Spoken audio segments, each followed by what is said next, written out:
Hello students, आप सभी कैसे हैं? सभी अच्छे हैं? पढ़ाई कर रहे हैं?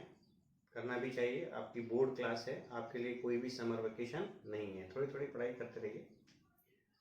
चलिए, हमारा चैप्टर चल रहा है fourth chapter, that is determinant, और इसकी 4.1 एक्सरसाइज आप लोगों ने कर ली होगी।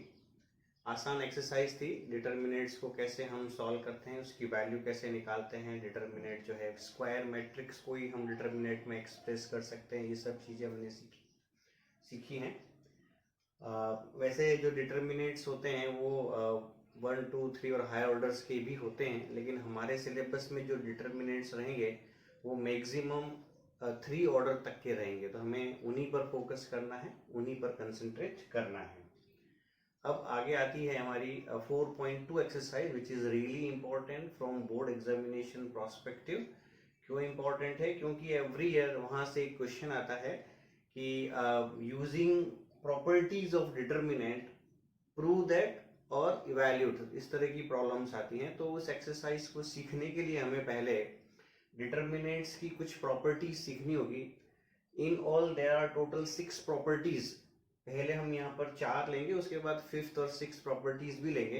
तो पहले इन प्रॉपर्टीज को आप सीखिए अच्छे से, और उसके बाद हम वो जो प्रॉब्लम्स हैं इन प्रॉपर्टीज पर बेस्ड हैं, तो इनको सीखने के बाद हम वो प्रॉब्लम सॉल्व कर सकते हैं।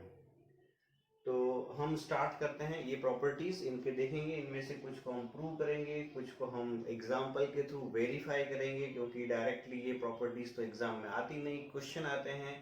तो हमें इसका जो मीनिंग है, उनको कैसे हमें क्वेश्चन में अप्लाई करना होता है, ये चीजें सीखनी है basically. So let us start. पहली जो प्रॉपर्टी है, फर्स्ट प्रॉपर्टी है, the value of the determinant remain unchanged if its rows and columns are interchanged। क्या मीनिंग हुआ कि जैसे आपके पास कोई एक डिटर्मिनेंट है, से 3 ऑर्डर का है, 1, -2, 3, 4, 0, 1 एंड -3, 1 एंड 5। ये कोई डिटर्मिनेंट है और इसको हम ऐसे एक्सप्रेस कर लेते हैं। और फर्स्ट प्रॉपर्टी क्या कहती है कि अगर हम इसकी रो और कॉलम को आपस में इंटरचेंज कर दें तो इसकी वैल्यू में कोई भी फर्क नहीं आता है। क्या मीनिंग हुआ? जैसे ये रो 1 है, रो 2 है, रो 3 है, कॉलम 1, कॉलम 2, कॉलम 3, हम रो और कॉलम को इंटरचेंज कर रहे हैं। That means row 1 will become column 1, row 2 will become column 2, row 3 will become column 3। तो फिर ये कैसा दिखेगा आपको? देखिए, रो 1 कॉलम 1 में कन्वर्ट हो गया लाइक दिस, रो 2 कॉलम 2 में कन्वर्ट हो गया ऐसे, रो 3 कॉलम 3 बन जाएगा, -3, 1 एंड 5। अब हम देखें इसकी वैल्यू कितनी आती है, इसकी वैल्यू कितनी आती है, दोनों की वैल्यू सेम ही आई। रो 1 के अलोंग एक्सपांड करते हैं। This is 1, 1 element, 1 deleting this and this product minus this product, यानी -1 हो गया। ये नेगेटिव नेगेटिव पॉजिटिव हो जाएगा, डिलीटिंग दिस एंड दिस, 5 4 जा 20 and 20 and minus minus plus, that is 23 हो जाएगा। देन ये पॉजिटिव टर्म हो जाएगी, +3, that is deleting this and this, ये 4 आएगा, और इसका सोल्यूशन बनेगा -1 + 46 एंड +12, यानी -1 एंड +46 एंड 12, दैट इज 58, यानी टोटल जो इसकी वैल्यू आएगी वो आएगी +57। अब इसकी वैल्यू इवैल्यूएट करते हैं। इसको भी हम चाहें तो रो 1, रो 2 या कॉलम 1, कॉलम 2 किसी के भी अलोंग एक्सपांड कर सकते हैं। मैं इसको भी रो 1 के अलोंग एक्सपांड करता हूँ। तो ये हो गया 1 डिलीटिंग दिस एंड दिस, ये हो जाएगा -1, ये -4 क्योंकि ये नेगेटिव टर्म होती है, डिलीटिंग दिस एंड दिस, ये प्रोडक्ट -10 और -3, यानी माइनस कितना हो गया 13, और ये -3 हो जाएगा, डिलीटिंग दिस एंड दिस, -2। इसकी वैल्यू कितनी आएगी? -1, 13 × 4 दैट इज 52, और ये +6, तो ये हो गया 52 + 5 दैट इज 57। आप देख सकते हैं दोनों की वैल्यू क्या आई? सेम ही आई। दैट मीन्स हम किसी भी डिटर्मिनेंट के सारे रो और सारे कॉलम को आपस में इंटरचेंज कर दें तो उसकी वैल्यू में कोई फर्क नहीं आता है। आई थिंक ये प्रॉपर्टी आपको क्लियर हो गई। चलिए सेकंड प्रॉपर्टी पर आते हैं। सेकंड प्रॉपर्टी क्या है? सेकंड प्रॉपर्टी उसी एग्जांपल के थ्रू देखते हैं। सेकंड प्रॉपर्टी क्या कहती है, if any two rows or for that matter columns of a determinants are interchanged then sign of the determinant changes। ये इससे डिफरेंट है, यहाँ पर हम सारी रोज और सारे कॉलम को इंटरचेंज कर रहे थे, यहाँ पर हमें किन्हीं दो रोज को या किन्हीं दो कॉलम्स को इंटरचेंज करना, रो को भी कर सकते हैं कॉलम को भी। तो जो वैल्यू आएगी एंड वैल्यू, जैसे कि हमने अभी यहाँ देखा था कि जो वैल्यू आई थी वो 57 आई थी, तो अगर हम चेंज कर देंगे किन्हीं दो रो को आपस में किन्हीं दो कॉलम को आपस में, तो उसकी वैल्यू कितनी आ जाएगी, -57 आ जाएगी। देखिए मैं क्या कर रहा हूँ, यहाँ पर दो कॉलम इंटरचेंज कर रहा हूँ, ये और ये, दैट मीन्स C1 और C2 को इंटरचेंज कर रहा हूँ, और इंटरचेंज करने को हम ऐसे लिखते हैं, that is C1 interchange to C2, ऐसे लिखते हैं, आगे आप सीखेंगे चैप्टर में। यहाँ मैं लिख रहा हूँ -2 0 1 1 4 -3 और ये एज इट इज। अब इसकी वैल्यू हम ऑलरेडी देख चुके हैं, कितनी आई थी 57। अब इसकी वैल्यू देखते हैं क्या -57 आती है। मैं इसको रो 1 के अलोंग ही एक्सपांड कर रहा हूँ, -2 5 4 जा 20 20 एंड +3 23 हो गया, -1 डिलीटिंग दिस एंड दिस, ये हो जाएगा -1 और ये +3 डिलीटिंग दिस एंड दिस, ये हो जाएगा -4। ये कितना हो गया, माइनस का 46 23 इंटू 2, ये प्लस का 1 और ये माइनस का 12, यानी -46 एंड -11 दैट इज -57। अब आप देखिए दोनों की वैल्यू वही है बट साइन क्या हो गया, चेंज, यानी इसकी वैल्यू अगर डेल्टा है तो इसकी वैल्यू क्या आ गई, -डेल्टा आ गई। यानी अगर हम दो रोज को आपस में इंटरचेंज करेंगे या दो कॉलम को आपस में इंटरचेंज करेंगे, उस केस में वैल्यू तो सेम आएगी बट उनके साइन क्या मिलेंगे, हमें अपोजिट मिलेंगे। तो ये है आपकी सेकंड प्रॉपर्टी। दोनों फर्स्ट और सेकंड दोनों में कोई किसी तरह का कंफ्यूजन आपको नहीं होना चाहिए। फर्स्ट प्रॉपर्टी के अंदर हम क्या कर रहे हैं, सारी रोज और कॉलम को इंटरचेंज कर रहे हैं। सेकंड प्रॉपर्टी में हम क्या कर रहे हैं, ओनली इन्हीं दो रोज और कॉलम को भी आपस में एक्सचेंज कर रहे हैं। थर्ड प्रॉपर्टी क्या कहती है, थर्ड प्रॉपर्टी है इफ एनी टू रोज और कॉलम भी हो सकते हैं, if of a determinants are identical then the value of the determinant is 0। जैसे 2 1 -1 3 5 7 2 1 -1। अब इस डिटरमिनेंट की हम बात करते हैं, you can see that in this determinant row 1 and row 3 is identical। row 1 और row 3 के जो एलिमेंट्स है आइडेंटिकल है, तो उस केस में इसकी जो वैल्यू आएगी वो वैल्यू होगी 0। अभी तो हम इसको सॉल्व करके चेक कर लेते हैं कि 0 आती है या नहीं आती है, लेकिन जब हम प्रॉब्लम सॉल्व करेंगे 4.2 या उससे आगे, तो अगर ऐसी सिचुएशन अराइज होती है तो हम डायरेक्टली इस प्रॉपर्टी 3 का यूज करते हुए बता सकते हैं कि उसकी जो डिटरमिनेंट वैल्यू आएगी वो 0 आएगी। मैं इसको एक्सपांड करता हूँ अलोंग रो 1, तो ये हो जाएगा -5 -7, तो -5 -7 मैंने लिखा -12, देन -1 -3 एंड -14, तो ये हो जाएगा -17 हो जाएगा, और ये -1 deleting this and this 3 and -10 यानी -7 हो जाएगा। ये हो गया माइनस का 24, ये प्लस का 17 और ये प्लस का 7, -24 एंड +24 हो गया 0। दैट मीन्स अगर दो रो दो कॉलम भी हो सकते थे, आइडेंटिकल होने पर जो डिटरमिनेंट की वैल्यू आएगी वो क्या आएगी, हमेशा 0 आएगी, ऐसा हमें याद रखना है। फिर नेक्स्ट प्रॉपर्टी पर आते हैं। नेक्स्ट प्रॉपर्टी क्या कहती है, नेक्स्ट प्रॉपर्टी कहती है कि if each element of a row और a column of a determinant is multiplied by a constant say k, then its value gets multiplied by that constant k।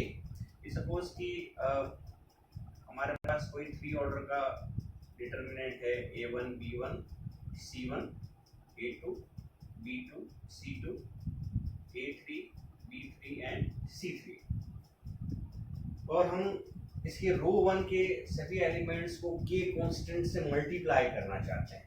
तो रो 1 के elements को मैं k से multiply कर देता हूँ, तो उस केस में सपोज मैं यहाँ k लिख रहा हूँ, that it will be multiplied by the row 1, only row 1 से ही मल्टीप्लाई होगा, पूरे सभी एलिमेंट से नहीं होगा, इस बात को इंश्योर करना है कि C1 row 2 as it is रहेगी, A2 B2 C2 A3 B3 and C3। अब इसको हम एक्सपांड करते हैं, इसकी वैल्यू कितनी आती है, अगेन एक्सपांडिंग अलोंग रो 1 KA1 B2 C3, ये कितना हो जाएगा B2 C3 minus B3 C2 हो जाएगा, then minus KB1 relating this and this A2 C3 minus A3 C2, then plus KC1 deleting this and this A2 B3 minus A3 B2। अब इन तीनों term में से हम A को क्या ले सकते हैं, कॉमन आउट कर सकते हैं।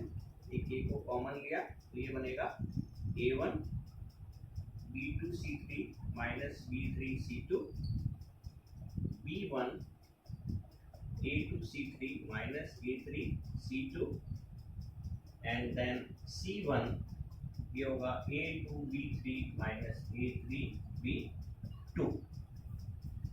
और ये जो वैल्यू है, ये वाली जो वैल्यू है, you can easily see from our original determinant, this is the value of what, this determinant, see A1 B2 C3 minus B2 C3, ये आपको यहाँ मिलेगा। सिमिलरली ये पूरा जो एक्सप्रेशन है वो इसकी डिटरमिनेंट वैल्यू को एक्सप्रेस कर रहा है, तो हम इसको ऐसे लिख सकते हैं। This proves that if each element of a row और column of a determinant is multiplied by a constant k, then its value gets multiplied by a constant k। इसकी वैल्यू k से मल्टीप्लाई हो गई, कब हुई, जब हमने रो 1 के ईच एलिमेंट को कांस्टेंट से मल्टीप्लाई किया है। कॉलम से भी कर सकते थे, तब भी रिजल्ट मिलता। आई थिंक आपको फोर्थ प्रॉपर्टी भी समझ में आ गई होगी। अब हम रिमेनिंग टू प्रॉपर्टीज देखते हैं। The fifth property is if some और all elements of a row और column of a determinant are expressed as sum of two और more terms, then the determinant can be expressed as sum of two or more determinants। जैसे fifth property को समझने के लिए रो 1 आप देखिए, यहाँ पर रो 1 में ईच एलिमेंट्स जो हम एक्सप्रेस कर रहे हैं वो है as a sum of two different terms, यानी ये दोनों अनलाइक टर्म्स हैं। ऐसा A1 लैम्डा 1 अलग है, A2 लैम्डा 2 डिफरेंट है, A3 लैम्डा 3 डिफरेंट है। तो ऐसे केस में अगर हम इसको इवैल्यूएट करें यूजिंग एक्सपांडिंग एनी रो और कॉलम, तो जो इसकी जो वैल्यू आएगी वो वैल्यू एक्चुअली इस प्रॉपर्टी के अकॉर्डिंग इक्वल होगी as the sum of two different determinants. उसमें से पहला वाला डिटरमिनेंट जो होगा वो इसकी रो 1 के फर्स्ट एलिमेंट से मिलके बनेगा, और जो दूसरा वाला डिटरमिनेंट होगा वो इसके सेकंड एलिमेंट से मिलकर के बनेगा। सेकंड रो और third row as it is रहेगी। ये सम किसी फर्स्ट रो में हो सकता है, सेकंड रो में हो सकता है, थर्ड रो में हो सकता है, किसी कॉलम में भी हो सकता है, उसके अलोंग हम एक्सपांड कर सकते हैं। ये सम 2 रो में भी हो सकता है, 3 रो में भी हो सकता है। उस केस में क्या होगा, ये जो सम है वो बढ़ता चला जाएगा। यानी अगर तीनों में as a sum of 2 different terms हैं तो फिर टोटल हमें मिला करके 8 डिटरमिनेंट्स मिलेंगे, और उन सभी की टोटल जो वैल्यू आएगी, यानी इसकी वैल्यू प्लस इसकी वैल्यू, और जैसे आगे जाते हैं उन सब की जो टोटल वैल्यू आएगी वो इसको एक्सपांड करने पर जो वैल्यू मिलेगी उसके इक्वल होगी। That is what the fifth property of determinant says. हालांकि ये हम जब क्वेश्चन करेंगे तब ज्यादा अच्छे से क्लियर हो जाएगा एक्सरसाइज 4.2 के। और लास्ट जो है वो प्रॉपर्टी है, if to each element of any row और column of a determinant the equal multiples of corresponding elements of other row और कॉलम आर एडेड, सब्ट्रैक्ट भी हो सकता है, the value of the determinant remains the same. यानी इस तरह की जो प्रॉपर्टीज है, R1 changes to R1 plus K times of R2, या कॉलम में भी हम इस तरह की प्रॉपर्टी लगा सकते हैं एज पर द रिक्वायरमेंट कि हमें क्या प्रूव करना है। जो प्रूविंग क्वेश्चंस होते हैं वहां पर हम कोशिश करते हैं कि कोई रो या कॉलम में मैक्सिमम 0 बना दें, उसके अकॉर्डिंग हम प्रॉपर्टीज अप्लाई करते हैं। इसके लिए एग्जाम्पल मैंने लिया है, जैसे ये कोई डिटरमिनेंट है और इसकी जो वैल्यू हमने वैल्यूट की है तो ये 8 है। अब यहाँ पर इस तरह की प्रॉपर्टी में लगा रहा हूँ कि अगर मैं R1 में R1 प्लस 2 R2 लगा दूं, यानी R2 R3 तो अनचेंज रखना है, R1 में ये प्रॉपर्टी लगाएं फिर उसको एक्सपांड करें तो उसकी वैल्यू सेम ही आएगी। दैट मीन्स हम किसी भी डिटरमिनेंट में इस टाइप की property as per our requirement apply कर सकते हैं। देखिए इसका मीनिंग क्या हुआ, हमें R1 को रीराइट करना है इस प्रॉपर्टी को लगाते हुए, इसका कॉरस्पॉन्डिंग ये एलिमेंट्स रहेंगे 1 + 2 टाइम्स ऑफ दिस यानी कितना होगा 5 होगा, 0 + 2 टाइम्स ऑफ दिस यानी ये 6 होगा, और -1 and 2 टाइम्स ऑफ दिस यानी 9 होगा। अगर हम इसको एक्सपांड करें तो देखेंगे कि इसकी वैल्यू भी कितनी आती है 8 के इक्वल ही आती है। देखें ये हो जाएगा 5 डिलीटिंग दिस एंड दिस, ये होगा -6 -5 then -6 then -4 and -35 and then +9 deleting this and this 2 -21, मैं इसको -19 ही लिख देता हूं और सॉल्व करें। ये हो गया -11 दैट इज -55, ये हो गया माइनस का 39, माइनस कितना हो जाएगा +6 × 39 और 19 × 9 ये हो जाएगा 171, -55 39 × 6 करें 9 × 6 54, 6 × 3 18, 23 -171 और इसको आप इवैल्यूएट करें ये वैल्यू मिलेगी आपको +8। You can see that value of this determinant and value of this determinant after applying this kind of property remains the same। दोनों की वैल्यू क्या रही सेम रही। ऐसा हम कॉलम में भी लगा सकते हैं as per our requirement. So thanks for watching. अगली